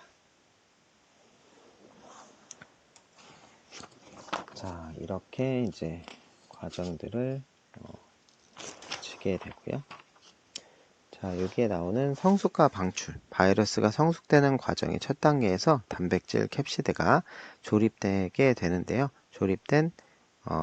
조립은 보통 저절로 이제 자동으로 되게 되고요. 많은 동물 바이러스 캡시드는 단백질과 지질, 탄수화물 등의 성분으로 이루어진 외피로 둘러싸여 있고요. 이와 같이 바이러스로는 오르소믹소 바이러스 그리고 파라믹소 바이러스가 있고 외피 바이러스는 바이러스 유전체에서 부화돼서 숙주세포의 원형질막에 삽입이 됩니다. 외피는 출하 과정에서 캡시드 주변을 둘러싸게 되게 되고요. 그게 이제 10-20번의 외피 바이러스 출하 과정이 이렇게 보이는데 이제 바이러스가 나오게 될 때 바이러스가 출하하면서 요 외피 단백질을 가지고 나오게 되죠. 그래서 바이러스 입자가 방출되면 외피를 이렇게 둘러싸고 있는 형태가 되고요. 그리고 부착, 유입, 탈피, 그리고 바이러스 핵산과 단백질의 생합성이 진행되고 나면 핵산과 함께 조립된 캡시드가 원형질막을 밀고 나오게 되는데요. 그 결과 원형질막의 일부는 외피 형태의 바이러스 주변을 둘러싸게 되고 이처럼 바이러스가 숙주세포에서 빠져나오는 과정은 바이러스의 방출의 한 방식이기도 합니다. 출하는 즉각적으로 숙주세포를 사멸시키지 않아서 숙주세포는 바이러스에 감염된 후에도 계속 생존할 수 있고요. 비외피성 바이러스는 숙주세포의 원형질막을 파괴시킨 다음에 방출이 되고 출하와는 달리 이와 같은 방식으로 바이러스가 방출되면 대개는 숙주세포가 사멸이 됩니다. 자, 그리고 바이러스와 암. 몇몇 종류의 암은 바이러스에 의해서 생기는 것으로 알려져 있고요. 분자생물학적 연구를 통해서 바이러스가 유발되지 않는 암의 경우에는 질병이 발생하는 원리는 유사한 것으로 밝혀졌습니다. 암과 바이러스의 관계는 1908년 처음으로 알려졌다고 하고요. 당시 덴마크 바이러스 학자인 엘러먼 그리고 방은 닭의 백혈병을 일으키는 원인을 밝히기 위해서 연구를 수행했고 이들은 백혈병이 바이러스가 들어있는 세포 여과 물질에 의해서 건강한 닭에게 전염될 수 있다는 것을 밝혔고요. 이후에 이제 미국 뉴욕의 록펠러 연구소의 라오스가 닭의 육종 통해서 비슷한 방식으로 전염될 수 있다는 사실을 알아내게 됐습니다. 바이러스가 일으키는 생쥐의 선암종은 1936년에 이제 발견이 됐는데 당시 생쥐의 유선암이 어미의 젖을 통해서 어미에게서 새끼로 전염된다는 사실을 명백하게 밝혀졌고요. 사람에게 암을 유발하는 바이러스는 1972년 미국 세균학자인 스튜어트에 의해서 발견이 되었습니다.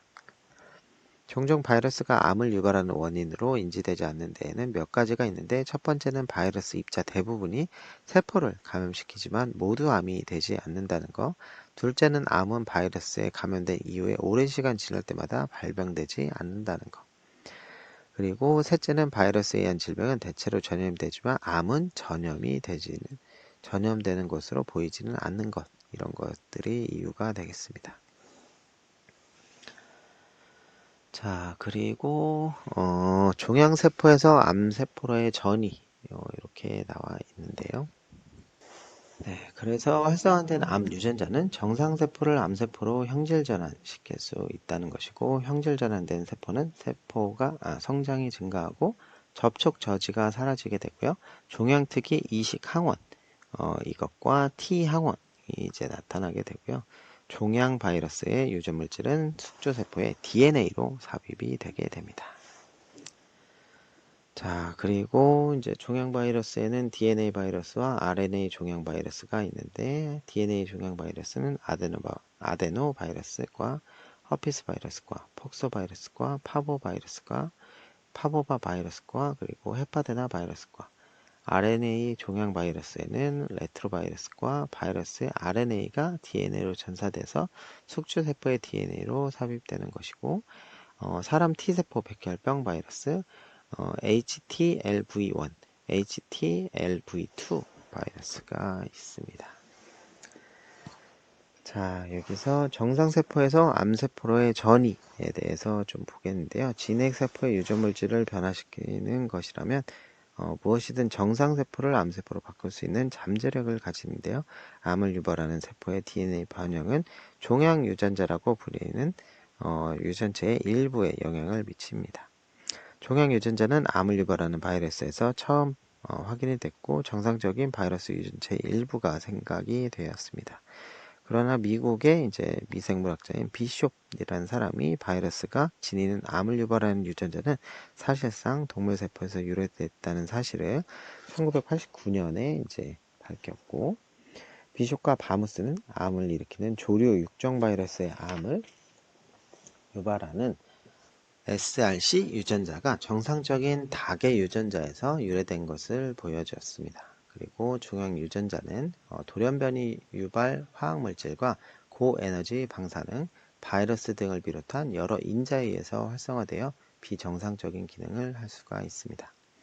동물에서 종양을 일으키는 바이러스를 종양 바이러스라고 부르고요. 대략 암의 10%는 바이러스에 의해서 유도되는 것으로 알려져 있습니다. 모든 종양 바이러스가 갖고 있는 뚜렷한 특징은 이들의 유전물질이 숙주세포의 DNA로 삽입된다는 것이고, 숙주세포의 염색체와 함께 복제되는 것입니다. 이는 세균의 용원화 현상과 이제 유사하고 이와 같은 방식으로 숙주세포의 특징을 변화시킬 수도 있습니다. 종양세포에서는 형질 전환이 일어나고요.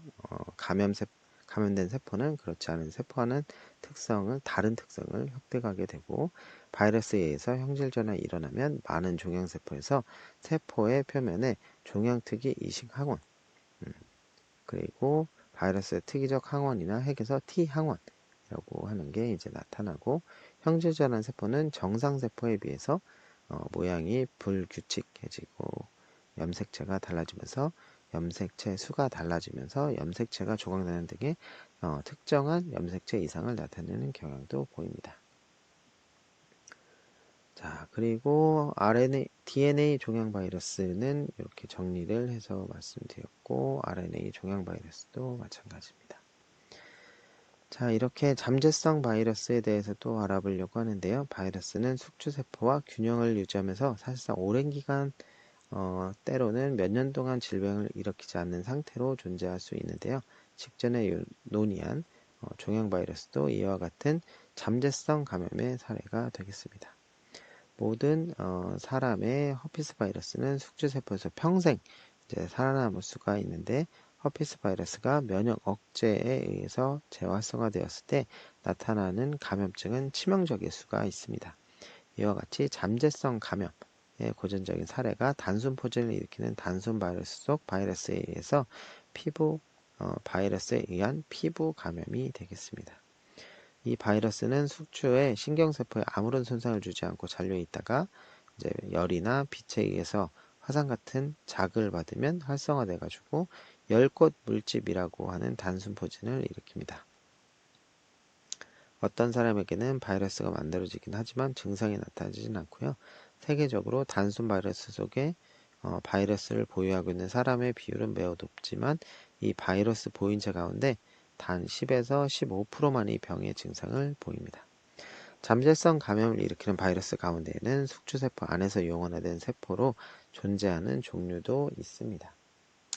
그래서 이제 수두 바이러스 또한 잠재 상태로 존재할 수 있는데, 수두는 되게 어린 아이들이 이제 걸린 피부 질환인데요. 바이러스는 혈액을 통해서 피부에 이제 침투하고, 혈액에서 일부 바이러스는 신경세포로 들어가서 잠재 상태로 존재합니다. 이후에 면역세포의 변화가 생기게 되면 대상포진을 일으키게 되죠. 그래서 수두 바이러스가 대상포진을 일으키는 바이러스라고 생각하면 되겠습니다. 대상포진은 바이러스가 잠재 상태로 존재하는 신경세포에 따라 피부에 띠 모양의 발진을 보이는데요. 대상포진은 수두를 앓았던 사람의 10에서 20%에서 나타나게 됩니다.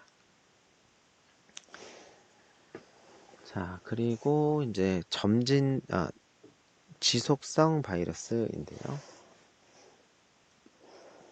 지속성 바이러스 감염은 지속성 또는 만성 감염을 오랜 기간 거쳐서 점진적으로 나타나게 됩니다. 보통 만성 바이러스 감염은 치명적이고요. 사실상 이제 전형적인 바이러스 감염은 만성인 경우가 많습니다. 예를 들어 홍역을 앓고 난 뒤에 몇 년 후에 홍역 바이러스는 아급성 경화성 범내염이라고 불리는 희귀한 뇌염 증상을 일으킬 수도 있고요. 지속성 바이러스 감염은 오랜 기간 걸쳐서 계속해서 감염성 바이러스를 검출할 수 있다는 점에서 바이러스가 갑자기 나타나는 잠재성 감염과는 구별이 됩니다. 네, 그리고 이제 식물 바이러스와 이제 바이로이드입니다.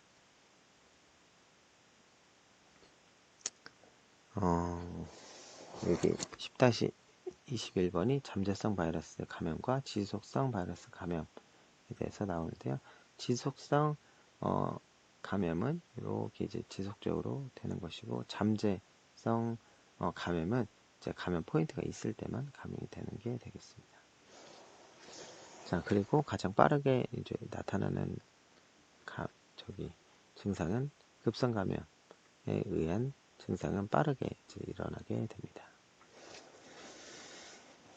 자, 그리고 잠재성과 지속성 바이러스 감염 사례에 대해서 여기 표 10-5번에 또 정리가 되어 있으니까 또 보시고요.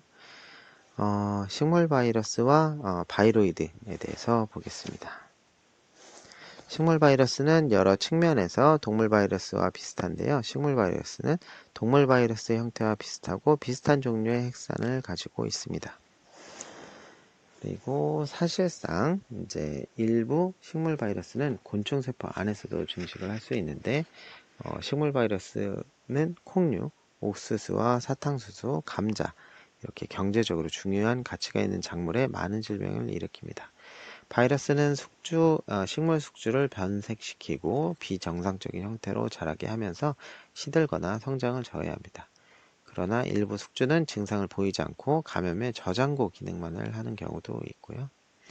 식물세포는 보통 견고한 세포벽이 있어서 질병으로부터 보호가 되는데, 바이러스가 식물세포 안으로 들어가려면 상처가 있거나 선형동물, 진균 혹은 식물 수액을 빠는 곤충과 같은 기생물의 도움을 얻어야 합니다.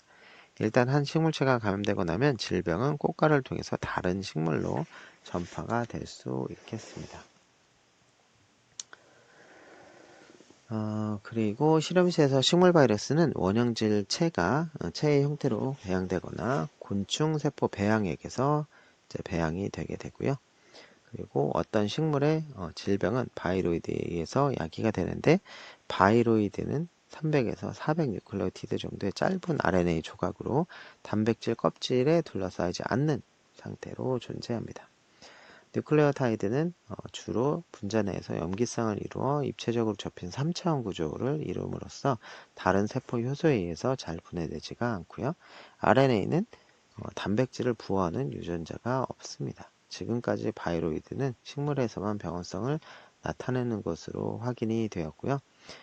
해마다 감자, 방추, 개경 바이로이드와 같은 바이로이드에 의한 감염으로 인해서 수백만의 작물 손실을 입는다고 합니다. 이게 10-22번에 나오는 거고요. 선형 혹은 원형으로 이제 생겼고요. 자, 그리고 바이로이드에 대한 최근 연구는 바이로이드와 인트론의 염기설 사이에 유사성이 있다는 사실이 밝혀졌고, 인트론은 폴리펩티드를 부호하지 않는 유전물질의 일부분이 되겠습니다. 이와 같은 연구를 바탕으로 바이로이드가 인트론에서 진화한 것이라는 가설이 제기됐고, 이는 앞으로 동물 바이로이드를 발견할 가능성을 높다는 것을 시사하고 있습니다. 자, 여기 표의 10-6번의 식물 바이러스 종류에 대해서 나오는데요. 여기에 이중가닥 DNA와 외피가 없는 파보바 바이러스, 그리고 단일가닥 RNA와 양성가닥 외피가 없는 포티바이러스과 테트라바이러스과가 있습니다. 그리고 단일가닥의 RNA와 음성가닥 외피가 있는 랍도바이러스과가 있고요. 방금 얘기한 감자에 대한 또 바이러스가 되겠습니다. 이중가닥 RNA와 외피가 없는 레오바이러스과가 있겠습니다. 자, 이렇게 이번 시간에 바이러스에 대해서 알아봤는데요. 생활에서 쉽게 이제 접하고 있는 바이러스는 이제는 우리가 잘 알고 대처를 해야지만 예방을 할 수가 있겠고요. 사실 이제 바이러스에 감염이 된다고 해도 모든 바이러스에서 질병을 야기하진 않지만 우리가 이제 면역력이 떨어지거나 몸 상태가 안 좋을 때 이럴 때 이제 이 바이러스가 비활성형에서 활성형으로 바뀌면서 어떤 질병을 유발할 수도 있기 때문에 바이러스의 특성을 잘 알고 우리가 그런 것들을 좀 주의한다면 바이러스를 이제 이기는데 도움이 될 수 있을 것 같습니다. 마찬가지로 우리가 이러한 특징들을 이용해서 지금 코로나19, 코로나 바이러스에 대해서 이제 백신이나 치료제를 개발하고 있는데요.